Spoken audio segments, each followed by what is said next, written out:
ಪ್ರಶ್ನೆ ಪತ್ರಿಕೆ ಸೋರಿಕೆ ಹಿನ್ನೆಲೆ ನೀಟ್ ಪರೀಕ್ಷೆ ರದ್ದಾಗಿದೆ. ಕಣ್ಣಿಗೆಣ್ಣೆ ಬಿಟ್ಕೊಂಡು ಓದಿ ಪರೀಕ್ಷೆ ಬರೆದ ವಿದ್ಯಾರ್ಥಿಗಳ ಸ್ಥಿತಿ ಅತಂತ್ರವಾಗಿದೆ.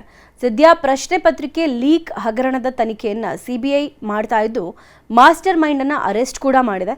ಈ ಮಧ್ಯೆ ವಿದ್ಯಾರ್ಥಿಗಳು ಪ್ರತಿಭಟನೆ ನಡೆಸಿ ಕೇಂದ್ರದ ವಿರುದ್ಧ ಕೆಂಡ ಕಾರಿದ್ದಾರೆ.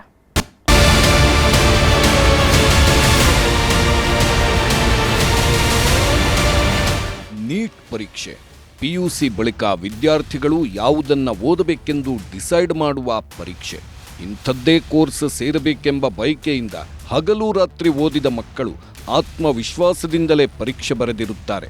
ಅಂಥ ನೀಟ್ ಪರೀಕ್ಷೆಯಲ್ಲೂ ಕೂಡ ಚೀಟ್ ಮಾಡುವ ಜಾಲವೊಂದು ದೇಶಾದ್ಯಂತ ಕೆಲಸ ಮಾಡಿದೆ.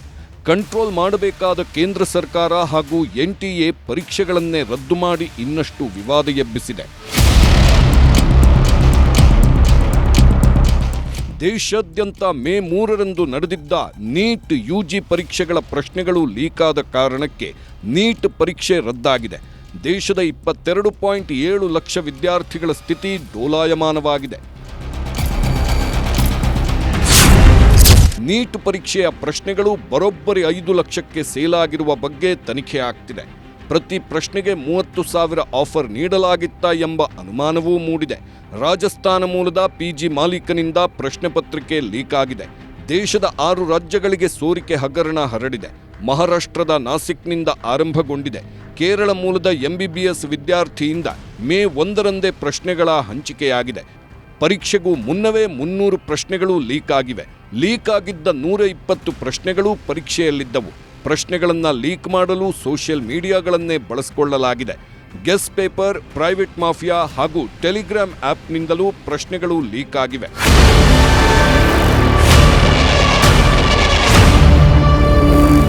ನೀಟ್ ಪರೀಕ್ಷೆಯಲ್ಲಿನ ಅಕ್ರಮಗಳ ಬಗ್ಗೆ ರಾಷ್ಟ್ರೀಯ ಪರೀಕ್ಷಾ ಸಂಸ್ಥೆಗೆ ದೂರುಗಳು ಬಂದಿದ್ದವು. ಕೇಂದ್ರ ತನಿಖಾ ಸಂಸ್ಥೆಗಳ ಮೂಲಕ ಜಾಲ ಪತ್ತೆ ಹಚ್ಚುವ ಕೆಲಸವೂ ಆಗಿತ್ತು. ಅಕ್ರಮ ಆಗಿರೋದು ಸಾಬೀತಾಗುತ್ತಲೇ ಇಡೀ ಎಕ್ಸಾಮನ್ನೇ ರದ್ದು ಮಾಡಲಾಗಿದೆ. ಇದೀಗ ಪರೀಕ್ಷೆ ನಡೆಸೋದಕ್ಕೆ ಮುಂದಾಗಿದೆ. ಮರುಪರೀಕ್ಷೆಗೆ ಶೀಘ್ರವೇ ಹೊಸ ದಿನಾಂಕ ನಿಗದಿಯಾಗಲಿದೆ. ವಿದ್ಯಾರ್ಥಿಗಳು ಕಟ್ಟಿರುವ ಪರೀಕ್ಷಾ ಶುಲ್ಕ ಮರುಪಾವತಿ ಮಾಡಲಾಗುವುದು. ವಿದ್ಯಾರ್ಥಿಗಳು ಪೋಷಕರ ಹಿತದೃಷ್ಟಿಯಿಂದ ಮರುಪರೀಕ್ಷೆ ನಡೆಸಲಿದ್ದು, ಮರುಪರೀಕ್ಷೆಗೆ ಪ್ರತ್ಯೇಕ ನೋಂದಣಿಯ ಅಗತ್ಯವಿಲ್ಲ. ವಿದ್ಯಾರ್ಥಿಗಳು ಶುಲ್ಕವನ್ನೂ ಕಟ್ಟುವಂತಿಲ್ಲ. NTA ಅಧಿಕೃತ ವೆಬ್ಸೈಟ್ನಲ್ಲಿ ಕಾಲಕಾಲಕ್ಕೆ ಮಾಹಿತಿ ನೀಡಿ ಪಾರದರ್ಶಕ ಪರೀಕ್ಷೆ ನಡೆಸುವ ಭರವಸೆ ನೀಡಲಾಗಿದೆ. NTA ಏನೋ ತಪ್ಪನ್ನ ಒಪ್ಪಿಕೊಂಡು ಬಿಡ್ತು. ಆದರೆ ಮರುಪರೀಕ್ಷೆಗೆ ಮಕ್ಕಳು ರೆಡಿಯಾ ಎಂಬ ಪ್ರಶ್ನೆ ಕಾಡುತ್ತಿದೆ. ಎಕ್ಸಾಮ್ ಮತ್ತೆ ಮತ್ತೆ ಬರೆಯೋದಕ್ಕೆ ತುಂಬ ಕಷ್ಟ ಆಗುತ್ತೆ. ಬಿಕಾಸ್ ನಾವು ಓದಿ ಯಾವ ಕಾನ್ಸಂಟ್ರೇಟೇಟಿವ್ ಓದಿರ್ತೀವಿ. ಈವನ್ ಎಕ್ಸಾಮ್ಸ ತುಂಬ ಕಷ್ಟಪಟ್ಟು ಬರೆದಿರ್ತೀವಿ. ಆ ಟೈಮೆಲ್ಲ ವೇಸ್ಟ್ ಆಗಿಬಿಡುತ್ತೆ. ಈವನ್ ನಾವು ಅದನ್ನು ಬರೆದಿದ ತಕ್ಷಣ ಮೂವ್ ಆನ್ ಆಗಿಬಿಟ್ಟಿರ್ತೀವಿ. ರಿಲ್ಯಾಕ್ಸ್ ಆಗ್ಬಿಟ್ಟು ಬೇರೆ ಸಬ್ಜೆಕ್ಟ್ಸ್ ಓದ್ತಿರ್ತೀವಿ. ಇಲ್ಲಾಂದರೆ ನಮಗೂ ಇದಕ್ಕೆ ಓದಬೇಕಂದ್ರೆ ಮತ್ತೆ ಮತ್ತೆ ಪ್ರಾಬ್ಲಮ್ ಆಗುತ್ತಲ್ಲ. ಕೇವಲ ಮಕ್ಕಳಷ್ಟೇ ಅಲ್ಲ, ಪೋಷಕರು, ಕೋಚಿಂಗ್ ಸಿಬ್ಬಂದಿ ಕೂಡ ಮರುಪರೀಕ್ಷೆಗೆ ಅಪಸ್ವರ ಎತ್ತಿದ್ದಾರೆ. ಒಂದು ಪರೀಕ್ಷೆಗೆ ನಾವು ಮಕ್ಕಳನ್ನ ಮಾನಸಿಕವಾಗಿ ಸಿದ್ಧ ಮಾಡಬೇಕಾದ್ರೆ ಸಿಕ್ಕಾಪಟ್ಟೆ ಶ್ರಮ ಪಡಬೇಕು. So there is A severe problem. ಇದು ಸಾಮಾನ್ಯ ವಿಚಾರ ಅಂತೂ ಅಲ್ಲ. ಕರ್ನಾಟಕದ 2.5 ಲಕ್ಷ ಜನ ವಿದ್ಯಾರ್ಥಿಗಳ ಮತ್ತು ಅವರ ಪೋಷಕರಿಗೆ ಆಗಿರುವಂತ ಅತ್ಯಂತ ಕಠಿಣವಾದ ಒಂದು ಅನ್ಯಾಯ ಇದು. ಈಗ ರಾಜಸ್ಥಾನದಲ್ಲಿ ಆಗಿದ್ರೆ ಅವರು ರಾಜಸ್ಥಾನವ್ರಿಗೆ ಮಾಡ್ಲಿ ಬಿಡಿ, ಯಾಕೆ ಕರ್ನಾಟಕದವರು, ಯಾಕೆ ತಮಿಳುನಾಡು, ಬೇರೆ ರಾಜ್ಯಗಳಿಗೆ ಯಾಕೆ ಬೇಕು ಅಲ್ವಾ? ಈಗ ಕಡಿಮೆ ಡ್ಯೂರೇಷನ್ ಕೊಡ್ತಾರೆ. ಆ ಕಡಿಮೆ ಡ್ಯೂರೇಷನ್ ಇದೇನ್ ಗೊತ್ತಾ, ಮೈಂಡಲ್ಲಿ ಓದಿರೋದೆಲ್ಲ ಎರಾಸ್ ಮಾಡ್ಕೊಂಡಿರ್ತಾರೆ. ಇವಾಗ ಅದು ಹಂಗೆ ಆಗಿರುತ್ತೆ. ಈಗ ಮಕ್ಳಿಗೆ ಅದೇ ಟೆನ್ಷನ್, ಡಬಲ್ ಟೆನ್ಷನ್ ಅಲ್ಲಿ ಓದಬೇಕು. I think government loophole ಇದು. ಅವರು ಯಾವುದೋ ಸ್ಟೇಟ್ ಅಲ್ಲಿ ಪ್ರಾಬ್ಲಮ್ ಮಾಡಿದಕ್ಕೆ ನಮ್ಮ ಕರ್ನಾಟಕ ಮಕ್ಕಳಿಗೆ ಈಗ ಎಫೆಕ್ಟ್. ಈಗ ಮತ್ತೆ ಕುತ್ಕೊಂಡು ಓದಬೇಕು, ಅದ್ರಲ್ಲಿ ರಿಸಲ್ಟ್ಸ್ ಬರುತ್ತೆ ಇಲ್ಲ ಅನ್ನೋದು ಮತ್ತೆ doubt. So it is, I feel like it is government ಏನದು ಪ್ರಾಬ್ಲಮ್ ಇರೋದು. ಅದ್ರ ಬದಲಿಗೆ ಸ್ಟೇಟ್ ಗೌರ್ಮೆಂಟ್ಗೆ ಬಿಟ್ಬಿಡಿ.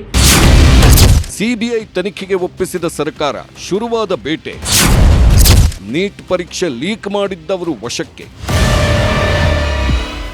ದೇಶಾದ್ಯಂತ ನೀಟ್ ಪರೀಕ್ಷೆಯ ಹಗರಣಕೋರರ ಜಾಲಾಡುತ್ತಿದೆ ತನಿಖಾ ಟೀಮ್. ನೀಟ್ ಪ್ರಶ್ನೆ ಪತ್ರಿಕೆ ಲೀಕ್ ಮಾಡಿದ ಕೇಸನ್ನ ರಾಜಸ್ಥಾನದ ವಿಶೇಷ ತನಿಖಾ ತಂಡ CBIಗೆ ಒಪ್ಪಿಸಿದೆ. ಜೈಪುರದ ಮನೀಶ್ ಯಾದವ್ ಇಡೀ ಹಗರಣದ ಪ್ರಮುಖ ಆರೋಪಿ. ಮನೀಶ್ ಯಾದವ್ ಸೇರಿ ದೇಶಾದ್ಯಂತ 48 ಆರೋಪಿಗಳನ್ನು ವಶಕ್ಕೆ ಪಡೆಯಲಾಗಿದೆ.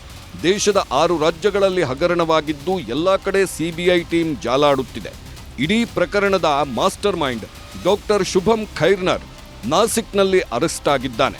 ಪ್ರಶ್ನೆ ಪತ್ರಿಕೆ ಮುದ್ರಣ ಆಗಿರುವ ನಾಸಿಕ್ನ ಮುದ್ರಣಾಲಯದಿಂದಲೇ ಲೀಕ್ ಮಾಡಿದ್ದ ಈ ಶುಭಂ ಖೈರ್ನಾರ್. ನೀಟ್ ಪರೀಕ್ಷೆ ಸಂಬಂಧ ರಾಜಕೀಯ ಜಟಾಪಟಿಯೂ ಜೋರಾಗಿದೆ. ಕೇಂದ್ರದಲ್ಲಿ ಸಚಿವರಾಗಿರುವ ಕಾರಣಕ್ಕೆ ಕುಮಾರಸ್ವಾಮಿ ಕೂಡ ಸಮರ್ಥನೆ ಮಾಡಿಕೊಳ್ತಾರೆ. ಬೇರೆ ಎಲ್ಲೂ ಆಗಿಲ್ವಾ, ಕರ್ನಾಟಕದಲ್ಲೇ ಆಗಿಲ್ವಾ ಅಂತಾನು ಪ್ರಶ್ನೆ ಮಾಡಿದ್ದಾರೆ.